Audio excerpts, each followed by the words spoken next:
Welcome back to Kiss of Suspense's The Frozen Witness by Violet Darkmore. Let's recap episode 1. One night changed everything for Tess Owens. In a dark alley behind a club, she witnessed the unthinkable. City philanthropist Jordan McAllister murdering a woman in cold blood. Now she's running for her life, with Jordan's men close on her trail.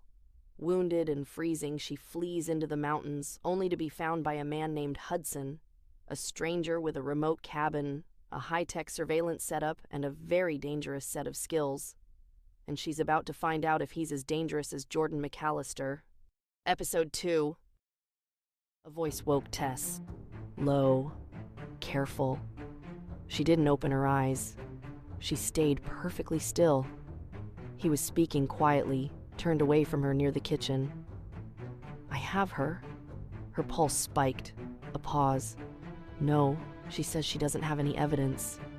Every muscle in her body went rigid beneath the blanket. Another pause.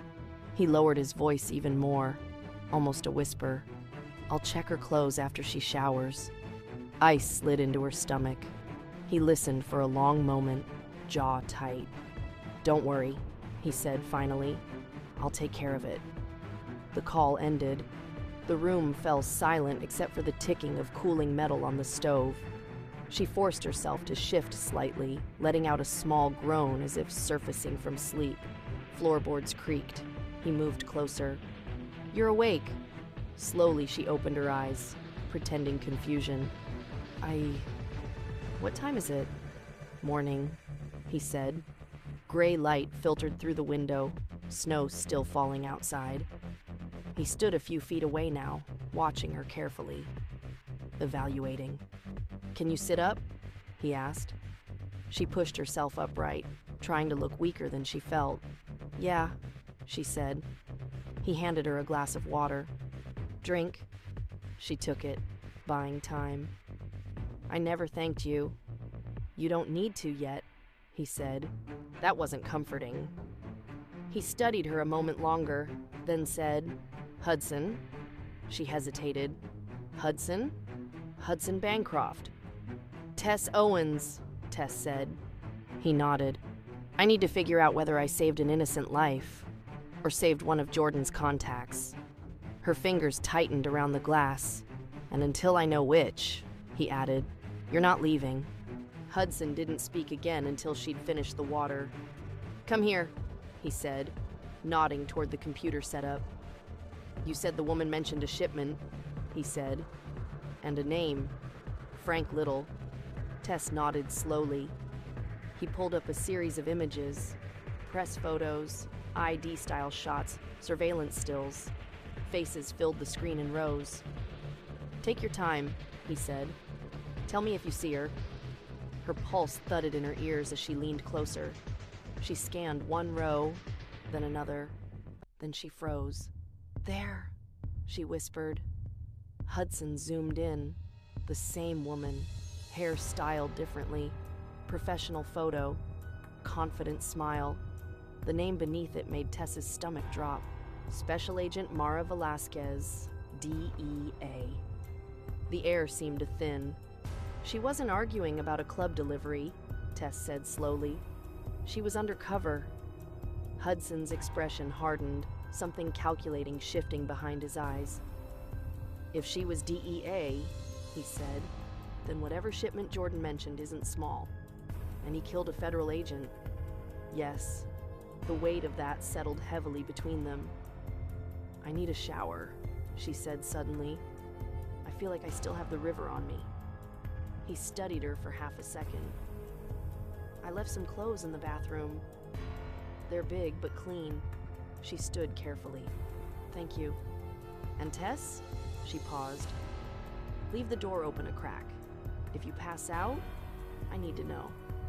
I won't, she said. She closed the bathroom door and locked it. Steam swallowed the small room.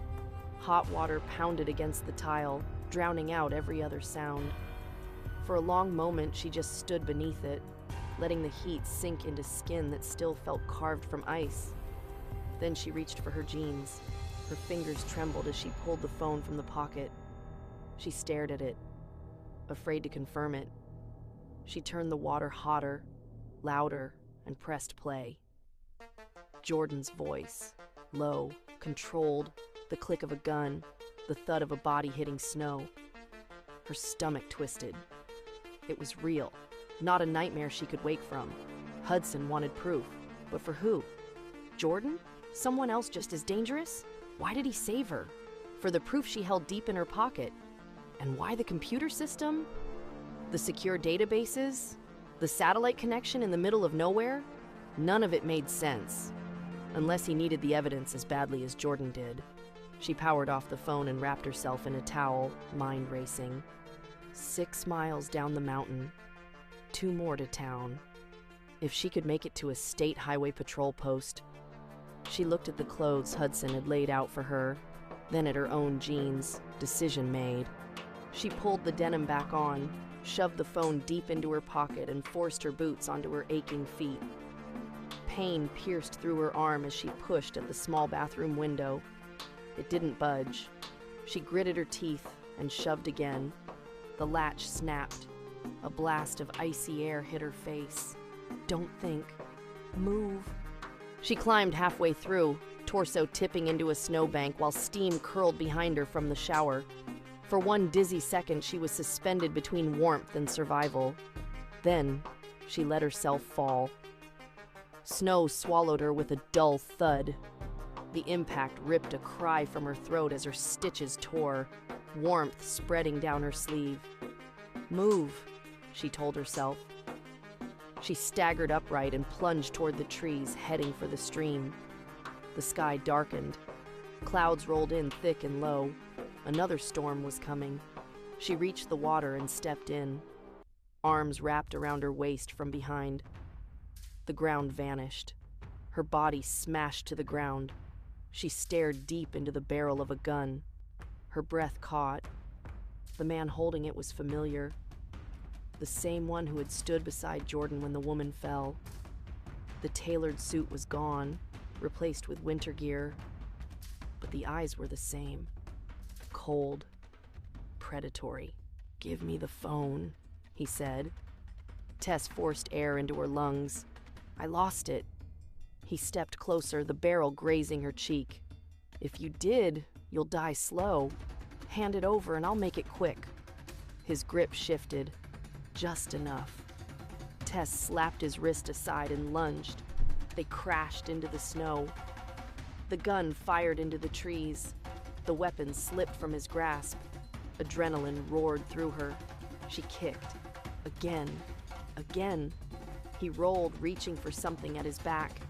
Hudson burst from the trees. He scooped up the fallen gun in one smooth motion and aimed it at the attacker. "How many?" Hudson demanded. "No one. I came alone," the man snarled. Tess didn't lower her guard. She stood frozen, watching Hudson, waiting. Who would he choose? Hudson didn't hesitate. "Hands where I can see them." The man's hand darted behind his back anyway. Another gun flashed into view. Hudson fired. The shot cracked through the trees. The man dropped. Silence. Snow drifted down between them. Hudson scanned the tree line before turning to Tess. His eyes flicked to her bleeding sleeve. His jaw tightened. "I told you not to leave the cabin. I didn't know who to trust," she said, voice shaking. His gaze shifted to the body. "Not him," he sneered. "I've got to bury the evidence until this is over." Tess nodded. He worked quickly, dragging the body off the path, covering tracks, burying evidence beneath fresh snow. Hudson placed the last bit of snow over the body and looked toward the sky. The storm will cover the rest. He stood, walking toward her. His hand slid around her waist and into her pocket, pulling out the phone. Her blood ran cold. This was the moment. And now that Hudson had the evidence, would he let her live? Next week, episode 3. The confrontation, the complication. Subscribe so you don't miss the next episode.